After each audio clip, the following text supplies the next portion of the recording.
Hello, I'm Alison James and I'm editor and author of The Power of Play, Creativity in Tertiary Learning. It may seem a little bit odd for me to be sitting here in my garden in what's sort of the end of winter when everything's looking a bit dead and bedraggled. But I think my essence of play is that my garden is my play space. That's where I experiment and I create, and I don't always know what I'm doing.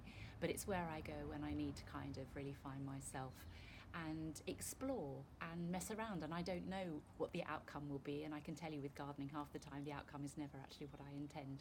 But anyway, that's my context for why I'm seated out here today at the beginning of March.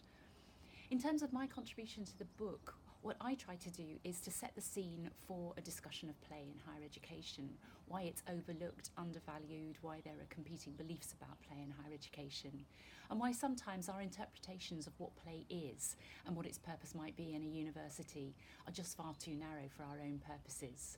I think there's a lot of myth busting that can be done around play, and that is what our whole book attempts to do.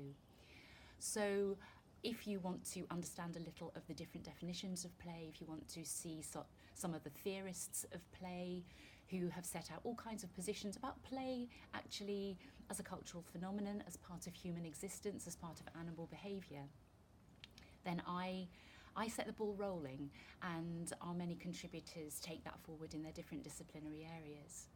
What I would want you to take from my contribution is perhaps a rethink of your position on play and its place in a university.